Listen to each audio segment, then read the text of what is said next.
बिस्मिल्लाहिर्रहमानिर्रहीम। अस्सलामुअलैकुम। A1 TV के इलाकाई बुलेटिन के साथ मैं हूं अदील मुमताज़। इलाकाई बुलेटिन का बाकायदा आगाज़ करें। आपको बताएं कि रावलपिंडी ट्रैफिक पुलिस के senior traffic warden Faisal Hamid ने दौरान सर्विस कुरान पाक हिफ्ज़ कर लिया। Senior traffic warden Faisal Hamid ने 41 साल की उम्र में दौरान सर्विस 8 साल के अरसे में कुरान पाक हिफ्ज़ किया। ट्रैफिक पुलिस के दीगर एहलकारों ने फैसल जावेद को मुबारकबाद दी और उनके लिए नेक ख्वाहिशात का इज़हार किया और पुलिस के महकमे में उनकी काविशों और खिदमात को सराहा गया। रहीम यार खान पुलिस की बड़ी कार्रवाई, 6 मुलजमान गिरफ्तार हो गए। रहीम यार खान थाना ए डिवीजन पुलिस ने कार्रवाई करते हुए डकैती की वारदात ट्रेस करके नकदी जेवरात और दीगर सामान बरामद करके वर्सा के हवाले कर दिया। पुलिस ने डकैतों से दौरान वारदात इस्तेमाल होने वाला असला बरामद करके मुलजमान को जेल मुंतकिल कर दिया।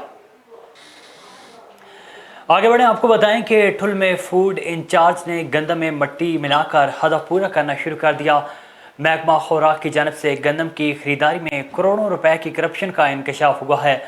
फूड इंचार्ज ज़ेब मक्सी की गंदम की खरीदारी में करोड़ों रुपए की करप्शन। फूड इंचार्ज ने अपनी करप्शन छुपाने और अपना हदफ पूरा करने के लिए गंदम में मट्टी मिलाना शुरू कर दी।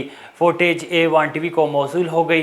ठुल के शहरियों ने सूबाई वज़ीर खुराक समेत आला हुकाम से मुतालबा किया है कि गंदम की खरीदारी में होने वाली करप्शन का नोटिस लिया जाए और सरकारी खजाने को लूटने वाले इंचार्ज ज़ेब मक्सी के खिलाफ कार्रवाई अमल में लाई जाए।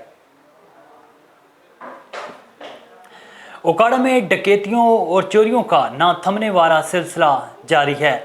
चोरी की वारदात थाना बी डिवीजन की हदूद गफूर कॉलोनी में हुई। वापस आए तो घर पर ताला न था। घर में मौजूद सारा सामान बिखरा पड़ा था। चोर घर से नकदी, कीमती सामान और जेवरात लेकर फरार हो गए। मॉडल थाना बी डिवीजन में मोटरसाइकिल सवार को लूट लिया गया। थाना बी डिवीजन की हदूद में मुसल्लह डाकू ने असले के जोर पर यूनिवर्सिटी के तालिब इल्म को 14L रोड पर रोक लिया। डाकू ने मोटरसाइकिल सवार से नकदी और मोबाइल फ़ोन छीन कर फरार हो गए।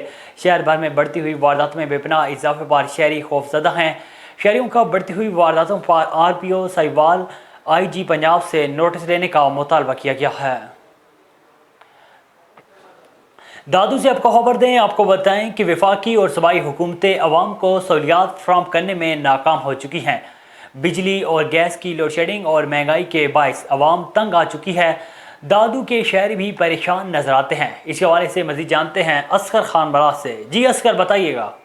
मौजूद हूँ दादू शहर में। तो दादू शहर में बिजली गैस की लोड शेडिंग बहुत ज़्यादा हो गई है, महंगाई भी बहुत ज़्यादा है, आवाम बहुत परेशान है। तो यहाँ मौजूद शहरियों से पूछते हैं मजीद क्या कहते हैं इस बारे में। नाम है आपका? परम तो फेलवान। अच्छा, महंगाई हो गई है? महंगाई तो इतनी होगी कि अक्ल से बाहर होगी। लोग परेशान, गरीब परेशान, मजदूर परेशान। अब 700 रुपये दिहाड़ी मजदूर कमा रहा है तो उससे आप पूछे कि वो क्या लेकर जाए। 150 रुपये किलो तो आटा है, 600 रुपये किलो घी है, 120 रुपये किलो चीनी होगी है, दालें 300 से ऊपर जा रही हैं। आप अंदाज़ा लगा लें कि बंदा एक वक्त खाए, 2 वक्त खाए, 3 वक्त खाए तो क्या खाए।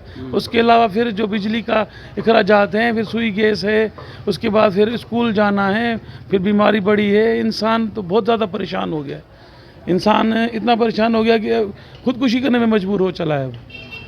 अब क्या करे इंसान हो। और उधर इदारे देखें आप, इदारों के जिधर जाएं तो रिश्वत के सिवा कोई बात है ही नहीं। जब तक रिश्वत नहीं देंगे तब तक काम नहीं होगा। रिश्वत देंगे तो 1 महीना वाला काम 1 दिन में कर देंगे। अगर नहीं देंगे तो वो आपको 6 महीने परेशान करेंगे, रुलाएंगे, ये हो गया फलान हो गया, 10 तजवीज़ें निकाल देंगे। क्या करे बंदा, मजबूर हो गया, बहुत बंदा परेशान हो गया। इतनी आवाम को सहूलतें देने वाले इदारे आवाम की खिदमत नहीं करेंगे तो आवाम तो वोट इसलिए देते हैं ना।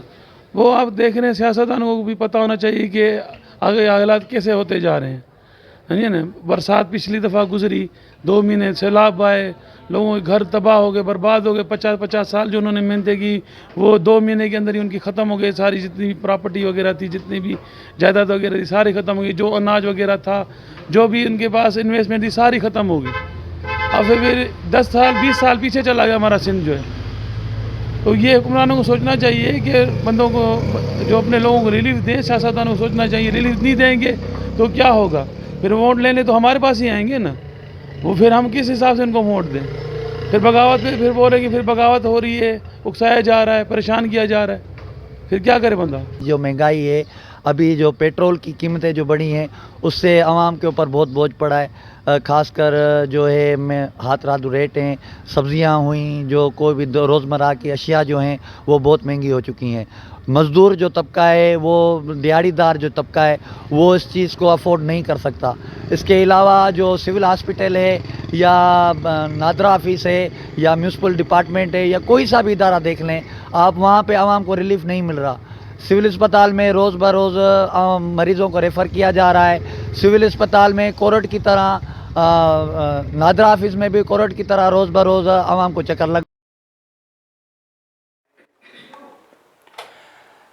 खबरों के सिलसिले को आगे बढ़ाएं। आपको बताएं कि भवाना में 15 पर झूठी कॉल करने पर 30 से ज़ायद शहरी गिरफ्तार हो गए।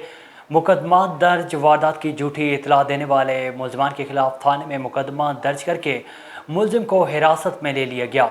DPO चिन्योट का कहना था कि गुज़िश्ता माह एमरजेंसी नंबर 15 पर झूठी कॉल करने पर 30 से ज़ायद मुकदमा दर्ज किए गए।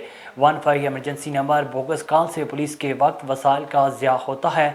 शहरी एहतियात करें। 15 पर एमरजेंसी की सूरत में पुलिस की मदद के लिए कॉल करें। एमरजेंसी नंबर पर झूठी कॉल करने वालों के खिलाफ ज़िला भर में कार्रवाइयाँ जारी हैं।